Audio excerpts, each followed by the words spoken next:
We are Geeks Not Nerds. I'm Captain Logan. And I'm Vince! And it's time for part 4 of our multi-topic extravaganza. This is the final part of the multi-topic extravaganza events. We're going to be answering questions from people that are topics that we don't think we could do a whole show on. And we have a ton more questions. We're going to do our best to get to as many of them as we can. And if your question does not get answered, it's either going to probably be featured on a full show sometime down the line, or we'll try to get to it when we do another one of these multi-topic extravaganzas. Vince? Yes. Are you ready? Yeah. Let's get this going. geekery on the road. Our first question comes from the Azrael Knight, who asks, first, he has two questions. First, he says, what are your top 3 Batman stories? I think mine would be, in this order, Long Halloween, Killing Joke, and Batman. Oh my goodness. Year One. That's what it is. Okay. Yeah. Boy, can I do 3 in order? Not sure in order, but from number 1 to number 3, that's what it was for me. I know I know No Man's Land is in there, is probably 1 or 2. I would put Long Halloween on mine also. It's hard not to. That feels too, I don't know, it feels too integral to not put on a list. And it's also just really entertaining. I mean, it's a great book. Third, I have to think about it. I'm not sure right off. I don't know. I'm not sure what my third one would be. There's just a whole lot of other things that are toss-ups. And I haven't been reading a lot of older Batman lately. It's just been a while since I've been reading current and stuff. So my head's not there right now. I'll get back to you on that. I don't know what my third one would be. Anyway, as much as I say about Frank Miller, Year One is still on my list. Yeah, that's really interesting. You're not a Frank Miller fan, and I like Year One. I just don't know if I like it enough to put on a list. Anyway, and is Watchmen overrated? Is the other question. There are things about it that would not be necessarily enjoyable, but no, I don't think it's overrated. The comic book, no. Yeah, I don't think so either. Actually, I don't think the movie's even necessarily overrated. I just think people like it for more reasons than they should. Yeah, but just as far as Watchmen on the whole, no, I don't think so. No, I think it's solid. The thing is, I think some things are just really that good, and then when enough people say it's awesome, then there are always inevitably people who say that by definition makes it overrated. I mean, I just don't think that something being great is changed by too many people saying it's good. Yeah. So yeah, so no, I love it, and that won't change. What is your favorite villain of all time? That comes from Momo Hell 5. What is your favorite villain of all time, Vince? Mine is Lex Luthor. I think mine has to be Two-Face. Wow, both DC is too. That's interesting. Yeah. I mean, my favorite villain to read is not Two-Face. My favorite villain to read, I don't really know. It's kind of roaming. It's kind of like, what's your favorite band this week? But well, and with Lex, it's like there's so many different versions that I'm not always going to like Lex. I don't like old school mad scientist Lex, but I love I was going to say the more modern Lex, although I think in some ways he's been going a little bit more back to the mad scientist direction, kind of. I mean, less corporate tycoon, you know what I mean? Like, he's been underground again. But, I mean, I love the new Lex Arkin action, so no, I do like modern Lex. But I was going to say, I like 2000s Lex more than anything, so. Yeah, well, DC's always been better for its villains than it has been its heroes. Absolutely. Except for Batman, you know. No, that's totally true. Carlos the Hare asks if you could write any character, who would it be? I think we've answered this on a GNN before, but let's try it again, because it might be a different thing every time. Characters I would like to write, but don't think I'm necessarily suited for. Okay. I'd like to write the Shadow. I'd like to write the Punisher. I'd like to write a movie for the Question and the Blue Beetle in the same feature. Mm-hmm. I would like to. I mean, there's a lot of stuff I wouldn't mind writing. I mean, I'd like to write all my favorites. Personally, I think I'd be pretty good at writing probably a Thing one-shot, a Ben Grimm thing. I'd be good at that. But yeah. Right now, in stuff I've been, really enjoying lately, and of course, with the relaunch, things are changing. But I like to write Red Robin. Actually, I think Tim Drake is a lot of fun, and I don't think his.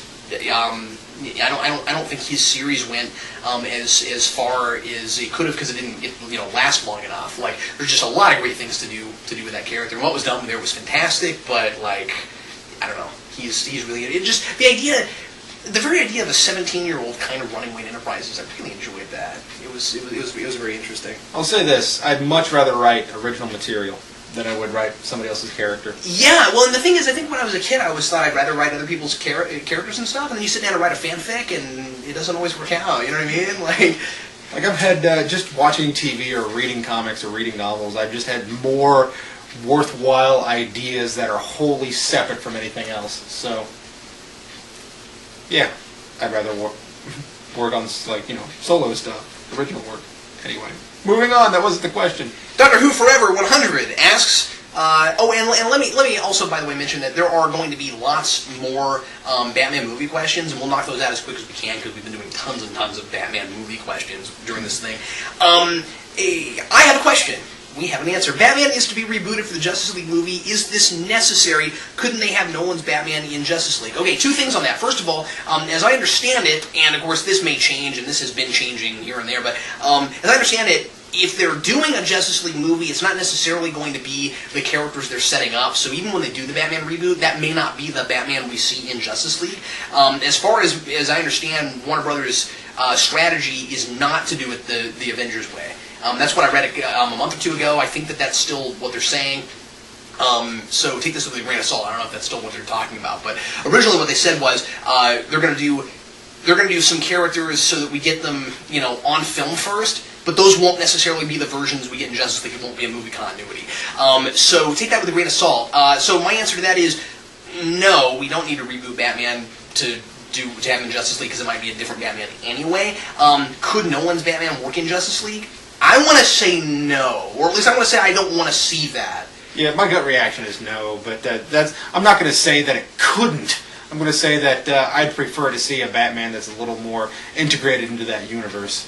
Yeah, exactly. I feel like Nolan's universe doesn't really leave a lot of room for big cosmic stuff.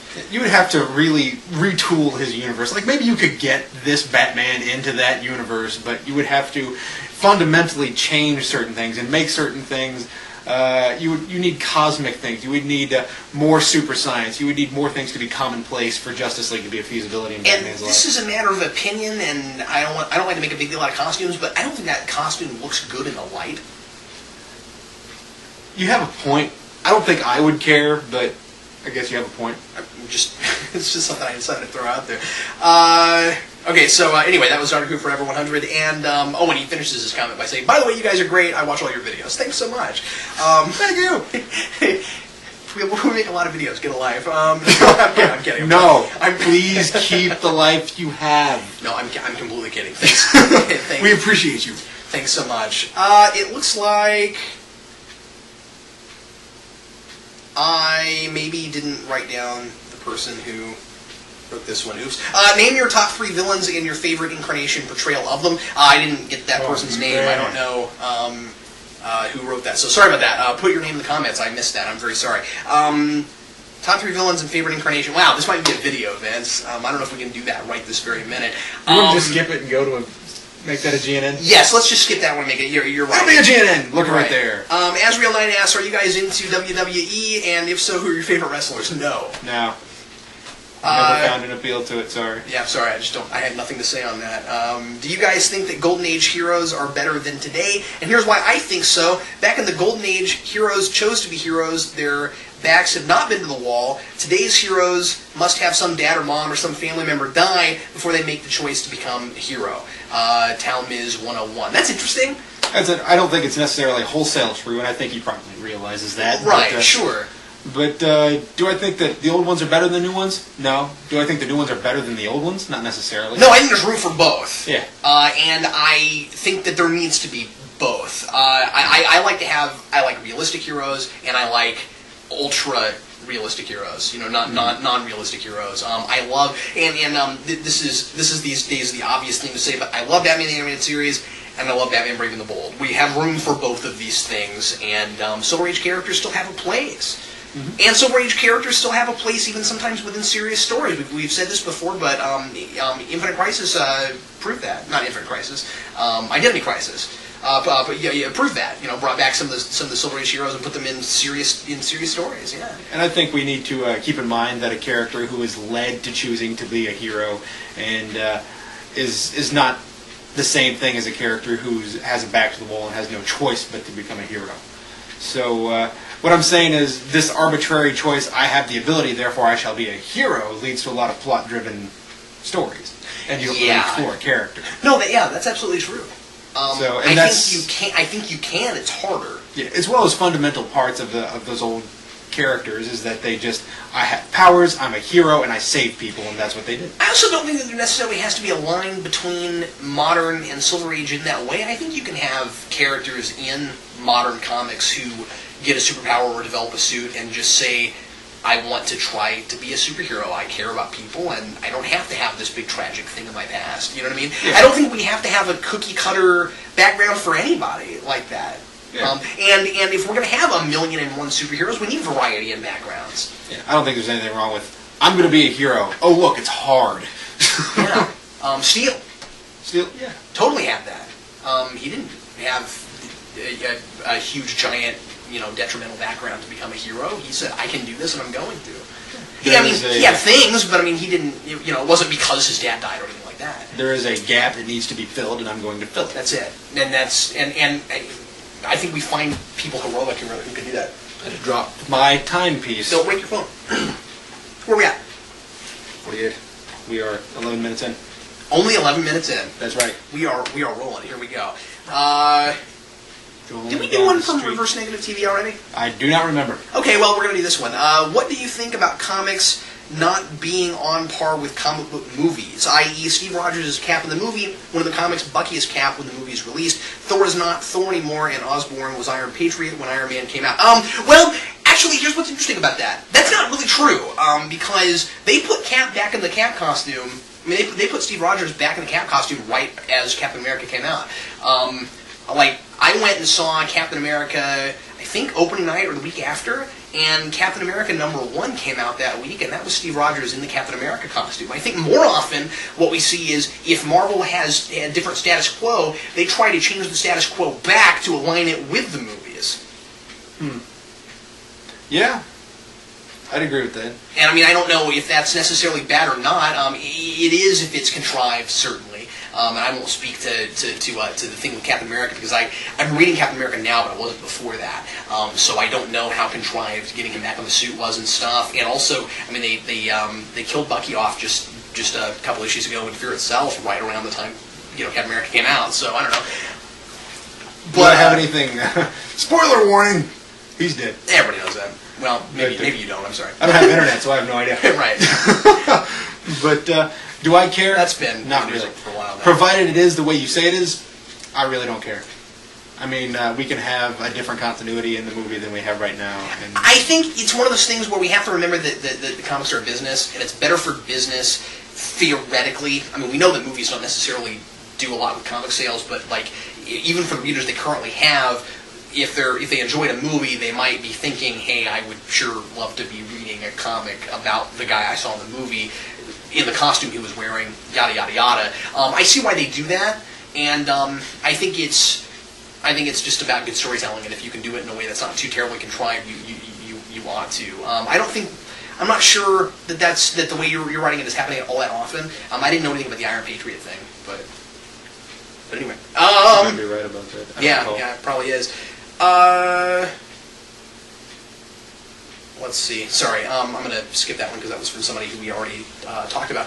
Goku 48071. In the comics or film, do you think using Selena Kyle but not making her Catwoman would work? Just having her be a cat burglar, not ears and no whip or tail. Well, I don't know, because we don't know how Catwoman the costume is that she's going to have in the movie that's about to come out. I think that, me personally, Vince, I think having a Selena Kyle that wasn't Catwoman would potentially be disappointing. Well, for fans, it might be disappointing. For me, I wouldn't really care, because I have it in my head that she's going to be Selena Kyle and not Catwoman, potentially. Here's what's interesting about that, though. You say just for fans. I think this is one of those characters that's the exception to the rule. I think non-fans would much prefer to see Catwoman than Selina Kyle, and I would go as far as to say because especially going all the way back to the '60s show and beyond, Catwoman is one of those characters that has resonated with women for a long time, and you hear women all the time talk about how Catwoman is, even people who don't know comics that well, how Catwoman is one of those strong female characters who has been strong for a lot of years during periods when we didn't have a lot of them, and they don't all know who Selina Kyle is. I would go as far as to say that you would have people who think they like Catwoman who would go see a Batman film that had Selina Kyle and not Catwoman, and if there was no allusions to Catwoman, they'd have no idea who it was. Yeah. Well, they can't be disappointed if they don't know who it is. Yeah. Yeah, okay, but you see what I'm saying. Yeah. I think that's one of those characters that, fan or not, people would prefer to see that costume. I mean, maybe. For me, it's not a big deal. That's my bottom line. And would people prefer to see it? Sure, I guess. Why not? I don't know. I think Catwoman is such a part of Selina Kyle, though. Like it would be hard for me to imagine Selina Kyle without that persona. Like, it could be pre-Catwoman Selina Kyle, anyway. Sure, but just a Selina Kyle that never becomes Catwoman is just a cat burglar. I mean, it would be almost like having. I'm going to go this far. It would be almost like having Bruce Wayne not become Batman. It would be like having a Batman film without Batman, because Batman is. I think Catwoman is much a part of Selina Kyle as Batman is part of Batman. Batman also known as the ski mask guy. Would you agree with that, though? I've read enough stories with Catwoman. She's such a cat-like character. I can't imagine her. She is theatrical, kind of like Batman is, and I just can't imagine her. It would be like the Joker not being the Joker. I really think that I can put her up with those two. Like, I think it would work in the Nolanverse anyway. I mean, in the Nolanverse, sure. I mean, I think her being Catwoman would work in the Nolanverse because she takes a cue from Batman. Hey, there's a guy fighting crime. I can steal diamonds. I hope she's going to be. Again, I could see a situation where it was awesome and I wouldn't be terribly disappointed. But I think just as a rule, like, I don't know, I think she ought to be Catwoman. That's whatever. Yeah. As I said, I won't be disappointed. But if they do, whatever. It's a character I like a lot. Liat Fox 4. Do you prefer Japanese animation or American animation? We've answered this lots of times before. Generally American animation. I'm not opposed to Japanese animation, but I haven't seen a lot of anime I care about. If you were to take stills of it, I would say that I wouldn't have a problem either way. I like them both equally. But if you take the actual motion of it, a lot of it I have a problem with. Animation is, by definition, moving. Oh, there's that. But the animation of it, I like American animation more. I think it's has more frames per second. It's just done a little better in certain ways. And usually the Americanized stories are more stories as opposed to just crazy. Which is not fair to say about all things, but that's an argument that I think every so often we kind of get looped into. Yeah. But I do like certain animes, and I highly recommend Cowboy Bebop, and Metropolis, and Akira, among other things. It's the Philip. Can Batman's classic gray and blue costume work on screen? Yes. Yeah, I mean, watch Batman Dead End, it did. Watch City of Scars. Yeah, lots of fan films have done it, and it looks great. And I personally, when they reboot the franchise, would love to see something closer to the comic book costume, because we've seen it done. We've seen it done well. And he also asks, are the Iron Man movies realistic? Just ignore the unrealistic things happening in the same universe like Thor. Are the Iron Man movies alone realistic? Well, I think by definition, superhero movies aren't completely. Even the Nolan movies can't really happen. I mean, what do you mean by realistic? Yeah. I mean, when you say that, is your character believable, that's, to me, that makes it realistic. That's right. Are you saying, is the science possible at this current juncture in time? No. No, it's not. It's not realistic. He's got an arc reactor in his chest. We don't have that kind of technology. But I mean, like, realistic from a storytelling standpoint, it simply means, can I suspend disbelief so that for the 2 hours I'm watching the film, I believe it? And I say yes with those. Yeah. With that. I mean, it's not like you're watching something that's just bad stuff, crazy. Right. I mean, there is these characters come to life in a certain way. That would be Batman Forever, I think. See what I'm saying? Batman Forever. Bad stuff, crazy. Yes, I concur. I'm sorry. Did you have a thought you were going to finish? Guano. Let's see. Somebody else asked an anime question. I think we'll skip that because we've really we've really kind of done our bit on we're not big anime fans. Vince has in several times past listed out the ones he likes, and I've listed out the two I've seen. No, I'm kidding. The two I saw and liked. Bottom line, there are some good ones, and you should check it out. But I prefer American stuff. Yeah, and we're just not probably ever going to do a whole lot of anime stuff on our programs because it's not a matter of liking or not. We're not versed. You know? Well, and even the stuff I've watched, I've sampled a lot of things that people tell me that I need to sample. My brother's in an anime club, so by proxy, I get to watch a lot of this stuff. Oh, okay, all right. So I guess you've seen more than I thought you had. I've seen quite a bit of it, but most of it I don't like, and because I'm not Japanese, I can't really say as to whether or not it's a cultural thing. So that's interesting. Oh, this is interesting. Lego Geeks 4000671 says, is that 3 O's or 4? I have partial double vision. This is weird. I can't tell if that's 3 O's or 4. Anyway, stop drinking so much. I know. Do you guys? I don't drink that much. Do you guys ever get, contrary to popular belief, do you guys ever get tired of comics and comic-related stuff? That's interesting. Sometimes I get burned out on certain things. Do you? Yeah, and sometimes I get burned out on comics when it seems to be all I'm reading is bad. Yeah, but that's what's going to happen if you only buy Punisher. Yeah, that's true. But see, I get burned out. I have to make fun of you for this because you recorded a blog once. Yeah. That was half an hour of nothing but comic reviews of Punisher comics you just bought, and every one of them you hated. He's not wrong. You hated all of them, but at no point during the blog did you call attention to the fact that you were reviewing a bunch of bad comics. It was like every time you came to the next one, it was just a clean slate. And now I'm going to review this, and it was awful. And now I'm going to read it, and it was awful. And it was just, it was a very comical time I had listening to that. Comical, but sometimes that was funny. Comical, but sometimes not that. The blog. Anyway, good. But sometimes I do get tired of it a bit. You know, it's when it starts to feel like homework. You start to get tired of things. Like, man, do I really want to watch every one of these movies? No, because there's something about all of them that makes me sick at this moment. But do I really want to read all of these comics? No. But I don't think, as a whole, though, the medium I ever get tired of. You know, I might leave it for a little bit. Usually, it's I'll get tired of a particular genre, or a particular writer's style, or a particular character I'll get sick of for a little while. I think for me personally, I get so deep-seated into something that I don't have time to get sick of it. You know what I mean? Like I put both feet in it, and it becomes more of a study than it is of just an entertainment. And I don't get burnt out on it because it's homework, because I've made it homework for so long that it's homework and fun. You know what I'm saying?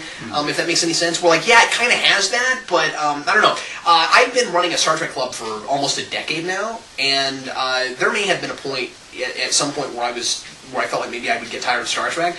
I think I've just been doing it so long I don't know how to get tired of it. Like it's too much of a part of my life, and comics are the same way now.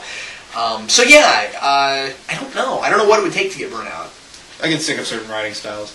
Like for sure, example, yeah, I get sick of stuff. But as far as mediums, I don't know. I don't think so. Quit narrating things that you can see in the panel. Dude, that's annoying. Seriously. Yeah.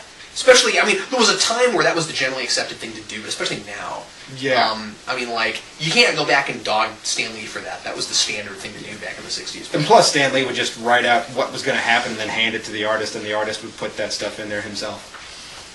But well, no, I think he still wrote. I mean, he wrote the stuff. There was a Marvel method that they had, which was he would write the story, but he would necessarily put the words in the mouths of the characters. No, that's not how it worked. Oh yeah, am I wrong about this? Yes, but no. But here's what he did. Unless he wrote, and this happened too later on, especially when he was running the whole company. He would write out the outlines. He would write an outline. He'd say, "This is what I want to happen in it." The artist would draw it, and then he would come back and do the dialogue. That actually makes sense. And do the narration. It wasn't like the artist put that stuff in there. If he didn't do it, who did it? You see what I'm saying? He wrote them. If he has a writing credit, he didn't just outline it. He also wrote the words, but not until the artist was finished drawing the panels. And then there were other times where he would outline stories, and then another writer would write all the dialogue and stuff because he didn't have time to. But that wasn't until well into the Marvel run, a few years in. I saw an interview with Stan Lee where he said that's what he did, but he didn't actually say that he went back and put it into words. But thinking back on it, that makes a lot of sense. Yeah. And plus, that's what Mike Mignola did with some of his Hellboy. He also quotes his own dialogue all the time.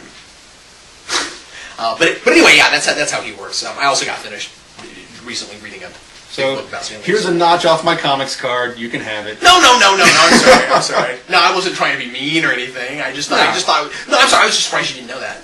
Okay, Spider-Man's sidekick. Oh, and also you're terrible. You're a horrible human being. And your mother's short. I knew you were going to do that. Anyway, Spider-Man's sidekick says, should Year One be a franchise? It started with Batman Year One, then Robin, Batgirl, Green Arrow. What other characters do you think deserve a Year One book? I don't know. I've never been a huge, giant fan of the Year One thing. I mean, I like Batman Year One, and I've heard Batgirl Year One's great. I haven't read it. But... I've only read 2 Year Ones. Huntress and Batman. Okay. And to be frank, I read Batman Year One and liked it a lot. Read Huntress Year One and thought, that was okay, but I don't necessarily need to see a bunch of Year Ones. I just don't think I need that for every character. Yeah, I mean, if there's a story there, sure, but if it's a franchise, if it's a big to-do, every character must have another origin retold, I'm not going to care. Part of the problem with that as a format is to tell a good story for a Year One kind of thing, you need a... Because isn't the idea of Year One generally we're covering a year? Yeah. I mean, isn't that generally how it works? Not every character is necessarily if that's the format. Not every character is necessarily going to have a really good cohesive story that goes for an entire year. See, if that makes sense. Year One is you might end up with what if we did Plastic Man Year One? I mean, wouldn't it be or like Red Tornado Year One? You know what I mean? I just don't think you do this with every character. I feel like a lot of it would just be a bunch of random stuff that happens. See, Year One ideally is that first year of them trying to find their feet and become the hero that they eventually become. Right, I understand that, but you don't want it to just be a bunch of random things that happen. And you don't want it to. Well, I would feel like it would become cookie cutter. I feel like it would become the same thing every time. Well, that was my problem with Dark Victory. Oh, yeah? I haven't read Dark Victory. Because Dark Victory was the follow-up to Long Halloween, and the problem, it was good, I enjoyed it. The problem with it was the exact same format. You had another killer who took the Counterman method and killed somebody every holiday, and it took a whole year for Batman to figure it out. I just don't feel like 2 years in a row it would have taken Batman an entire year to solve a case. It doesn't seem like a situation that works twice. Yeah.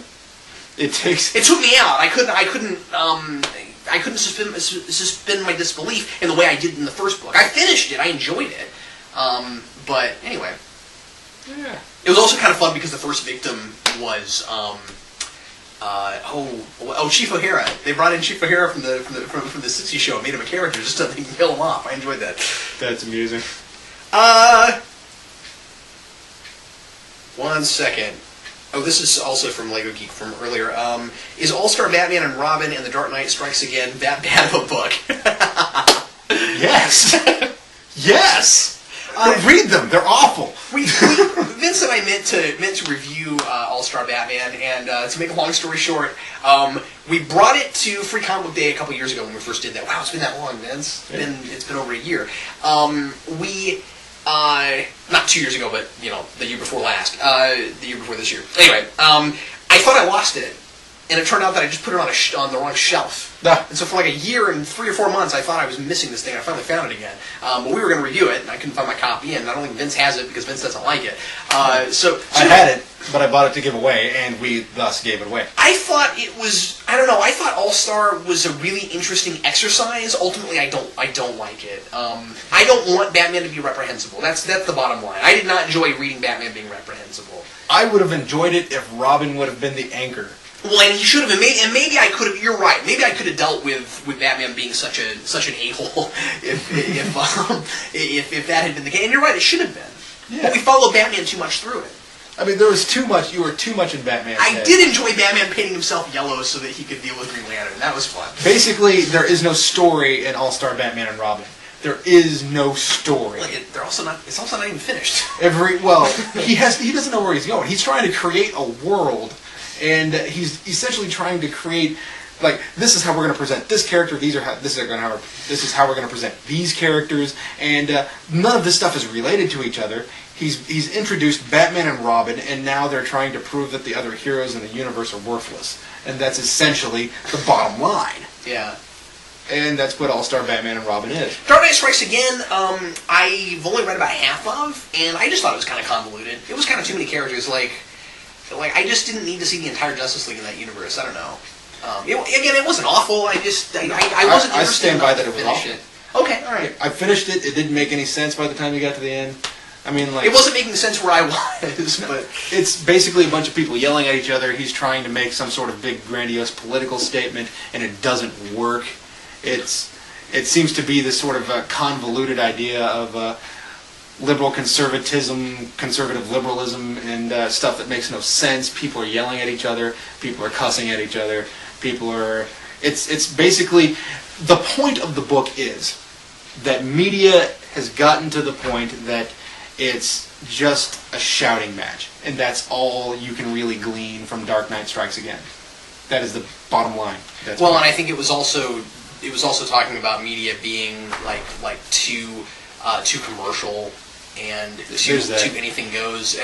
The thing that really jumped out at me at the beginning was the nudist journalist. Yeah, that was really interesting. Which exists actually. Really? There's something called the nude news, but it exists. It's true. So weird. I just don't know if I would trust that. You know what I mean? Yeah, I don't think I can take what your mouth is saying seriously when the rest of it is. Although you could make the argument that you're not hiding anything. Yeah, this is the naked truth. Yeah, it's the naked truth. So I don't know, maybe metaphorically you're trying to say that what you're giving is. By the way, not by the way, but I'm not going to now say something that relates to that. But anyway, let me actually go back to the first question because I just finally decided what I want to say for my third favorite comic story. I was trying to decide. It finally came to me. I think at the moment I'm going to say Death in the Family. Oh yeah, because I do really enjoy that book. All right. And I think it's got some just stellar tearjerker panels. I don't know. The whole Jason Todd thing is really interesting to me. It would be a more effective book now if he had never come back, but whatever. Anyway, okay. Somebody asked us like a million questions. And it's Kalita321 who we answered some stuff from last time. So let's go through a few more and then come back to some of those maybe if we've got time. Where are we at?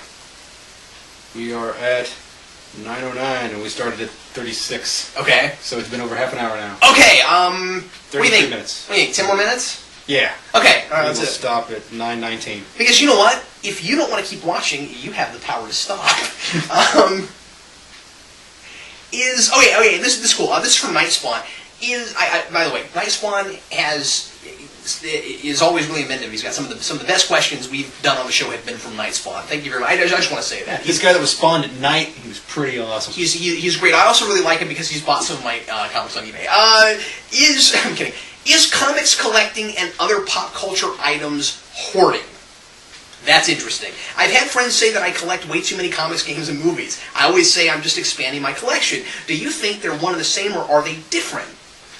I think that it might be worthwhile to... you want to save this? I think it might be worthwhile to save this, but I could really say everything in about a sentence. Okay, go ahead and throw it out. Maybe we should do a video on this later, though. You're right. It's a good one. I think that the line between collecting and hoarding is when you let your collection take over your life and say that you would... like, for example, you're not going to save a peanut butter and jelly sandwich and put it in your long box. I should certainly hope not. You're not going to do that. I mean, unless you're a kid who's thinking, I'm going to read comics and eat a peanut butter and jelly sandwich.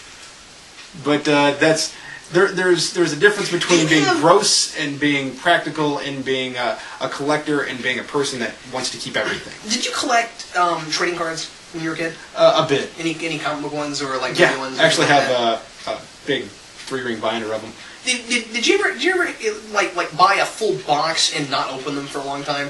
No. You ever do that? I had some like that. I think I still may have some packages. I had some. You remember when we were kids? There were up until like the mid '90s, they were still putting out some cards that weren't glossy, where they were just like straight cardboard, easily bent, really cheap cardboard. You know what I'm talking about? The Batman '89 cards were like that. The Teenage Mutant Ninja Turtles cards were like that. For the movie and the TV show, I have some from both. Anyway, those came bubblegum. And I had some packages all the way up until just a few years ago that I didn't realize I still had that had the bubblegum still in them. Really? Yeah. And the thing is, it preserves so well, the gum is fine. Not that I ate it because I don't like gum, but I mean, well, no, I'm sorry. Now that I'm remembering it, the gum is not fine. It's so stale. It's not gross or anything, but it's just like super like snappy stale. It's really, I don't know. It's just interesting to open those again, and then you get this. What I like about keeping something like that is, it might sound gross, but you get the smell. It smells like bubble. It doesn't smell rancid or anything. Rancid. Does bubblegum go rancid? It doesn't smell like it's been rotting or anything. Right, but the reason I say that's neat is because it's a smell that brings me back to when I was like 5 or 6. Yeah. That there's no other way I can get that smell because they don't make those now. Mm-hmm. They don't make them like that because even if you had cards that came with bubblegum, and I don't think they do that at all anymore, but the smell is different when it comes with those kind of cards than if it came with the glossy ones. I just think it's really interesting. Anyway, I'm sorry. You know, I did try some old bubblegum at one point. Did you really? Yeah. We had this bet going with my friends, and I tried it. It came in this little two-faced bubblegum container from Batman Forever, and I was like, all right, I'll try it. We will eventually do a video on that. Maybe I really like that topic. I agree with what you said, and with the hoarding. But yeah. So anyway, I agree with what you said. I'm not going to say anything else on that for now. Game Type 3. Hey, I'm going to buy a Batman graphic novel. Which ones do you guys recommend? The ones we just said. Yeah. Those are all good. And all things that you can read pretty well without knowing a lot from before it. I don't know, maybe not the third one I said so much, but... There's a lot of stuff out there. I mean, you can go to Wikipedia and be like, best Batman graphic novels, and find it. I just threw out Wikipedia. You could go to Google more likely. But anyway. In the Batman reboot, what villain would you want? Classic Predin 6. Well, are there any villains that we haven't seen that you really want to see pop up, Vince? I'm a little embarrassed about the villain I really want to see. Me too, dude. Because you know what I'm going to say. The villain I really want to see is Killer Croc. Yeah, I think it would be really silly if they rebooted it and then Killer Croc was the first villain they used, considering that they're doing the Lizard in the Spider-Man reboot. But anyway, I love the Lizard too. I really wanted the Lizard. Clocking. Clocking. I will always say clocking. I don't know if he would work in a movie, but I still would love to see that. Well, if you think that's silly, go to the animated TV series and watch the clocking in that, because that's pretty awesome. Interesting, yeah. But like, Mad Hatter needs to happen. Yeah. I mean, they tried to do the Mad Hatter in Forever, and they were like, oh wait, let's call him the Riddler. Oh, kind of, yeah, you're right. Yeah, you're right about that. Okay. We already did one from Reverse Negative. We'll skip that one so we can get to a few others here. Okay, here's a good one. Super Very Man says, this has been bothering me. Why does everybody hate Aquaman so much? I know he was goofy and useless on Super Friends, but weren't all of them useless and goofy on Super Friends? You make a terrific point, my friend. Yeah, absolutely. You go first. I like Aquaman. I think they've done things with him that allow him to be more interesting. They gave him this sort of hard water hand. They gave him the hook hand. He's the king of Atlantis, or at least he was. Or now he's dead, and now there's another Aquaman. Whatever. No, he's back. He's back. Great. I haven't been brightest day. Yeah, he's back. Oh, and he's getting his own monthly. Yeah. Yeah. I haven't been following, so I really don't know. Okay. But comics card torn. But it's in the shape of a kite at this point. See, now it's a regular card again. You just got to turn it to the side. When we get some wind, I'm going to go outside. But I think that Aquaman's a more interesting character than people give him credit for, because he doesn't just talk to the fishes. Here's a guy who he lives underwater, so any motion that he does, if he does it with any degree of speed, he's going to have an enhanced strength. So if he goes up on land, he has enhanced strength. He has enhanced speed because of it. He's a character who naturally has superpowers because he has to live in a more difficult environment. That's a good point. I've never been able to get into Aquaman. Something about just straight underwater stories don't do it for me. Like, I guess I always felt like his powers were just too limited, where, like, you have to have terrible things happening under the sea. And I guess I just always had, and I didn't read enough Aquaman, I guess I just always had a hard time, imagining that much stuff would go wrong underwater. I mean, I guess you've got, you've got your city, and you've got, Black Manta who wants to attack your city, but you can't really have that many underwater villains. You got Black Manta, and then you've got maybe other underwater cities, but that's about what you've got. I don't know. I could never really get excited about it. I can't divorce Aquaman from the land. It's definitely a taste issue, though. So in my head, that Aquaman spends an adequate amount of time on land. Yeah, true. But then I mean, I like him okay with other characters, but I just can't get really behind him by myself. Here's what's funny about what he said. And this is my answer to this, to what he said about Aquaman being goofy. I will submit that I never cared about Aquaman until Batman Brave from the Bold. And I love that Aquaman. He's hilarious. You read the Marvel vs. DC, right? Yeah. One of the things I liked about that is I could be wrong, but I believe Aquaman beat the Submariner because he basically called on a whale to land on him or something like that. And Aquaman's response was, you won't win because you're not willing to cheat. And that's why I like Aquaman, is because, here's a guy that's interesting. I guess what I'm saying is, I like him goofier. That's a character that I was able to get more behind when he was just like this, run into danger, head first. And I mean, like Aquaman and Brave and the Bold is the Tick without being quite as out there. I think he's great. Aquaman has undergone so many transformations. I would read that series. And I agree with you. I think the reason that people hate Aquaman is because they think he can talk to the fishes. That's a stupid power. And that they're trying to take him too seriously. Yeah, and he's just a guy who's... I mean, the fact that he can talk to the fishes, as they say, is not the... Who says that? I don't know. Okay, all right. The fact that he can talk to fish is... Where did I hear that? I've always said that because I thought it was funny. Vince, you got the thing?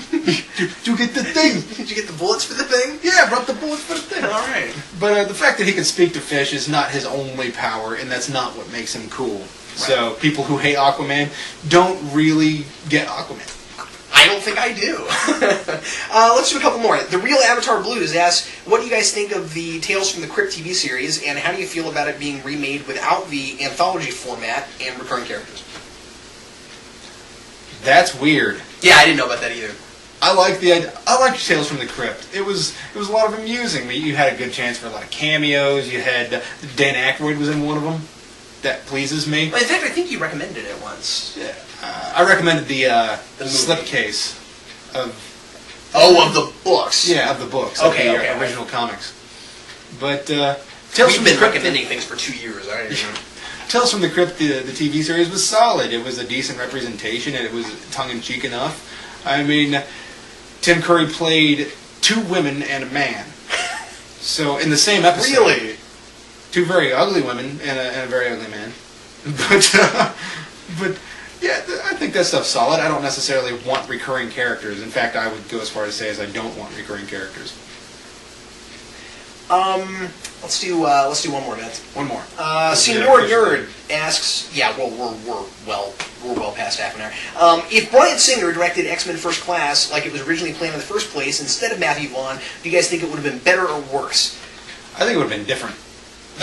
That's about as far as it wouldn't have been necessarily a lot different, though, because I think he was involved in the planning process. So some of the decisions, I think, were his. I mean, he didn't direct the movie, but I think some of the story choices would have been the same. I think... I don't think the story would have necessarily been wholesale different. I mean, it was a very clever movie, and I think Bryan Singer could have worked with it. Mm-hmm. But I think it was more Technicolor than Bryan Singer would have made it. Oh, I think so, too. And I'm pleased by that. Yeah. I enjoyed the way it was. Yeah, I'm with you. I mean, who knows? It's hard to tell that kind of stuff in hindsight. It may have been... We may have said all the great things we said about it. I mean, we may have thought that all the things we said about it were the same thing, if he had directed it. But like you said, though, I think it would look different. If nothing else, the costumes wouldn't have been the way they were. That's for sure. We may have spent more time getting to know the lesser characters. Probably so. It may have been a longer movie. Yeah, which I would have enjoyed, but that doesn't necessarily mean that it was necessary. Well, everybody, thanks a lot for watching this rather long edition of Geeks Not Nerds. We got your final part of the the multi-topic extravaganza. I'm like, what did I call this thing? The multi-topic extravaganza. An exploration in geekery. Yeah, right. We appreciate the fact that you folks always ask us stuff, and we know that a lot of you, there were a few questions we didn't get to. Very sorry about that. We know a lot of you folks ask us stuff all the time that we don't necessarily get to, and we're endeavoring to answer more questions when we can. So we'll do another one of these probably in a couple months or so, and we'll try to get to the stuff we didn't get to then. And feel free to ask other things. We really love hearing from you. We really appreciate it. Also wanted to mention that we are coming up onto our 2-year anniversary of Geeks Not Nerds, Vince. 2 years, how cool is that? And we want to thank all you for watching us as always. Welcome to all of the new folks, and thanks for watching us and keeping us around. We really love doing this, and we're still here and we're still doing it. And thanks to you folks. So anyway, thanks once again for watching Geeks Not Nerds. And if you're ever in the Kansas City area, make sure to check out Pop Culture Comics in Overland Park, Kansas. That's our official sponsor, my favorite place to get comic books. If you want something to read, if you're sitting around bored, I don't have a copy. I thought I had it with me. Anyway, check out my book, Normal's 4-letter word, and it's on wearegeeksnotnerds.com. That's where you can get it. You can get a signed copy right there. It's got robots and flying eyeballs and all kinds of crazy sci-fi zaniness. So check that out, and the audiobook will be coming sometime shortly. I'm Captain Logan. And I'm Vince, reminding you to support your local comic book store and perhaps read online comics from Pop Culture Comics. Yeah, if you don't have a comic book store close. Absolutely. Yeah. Thanks again.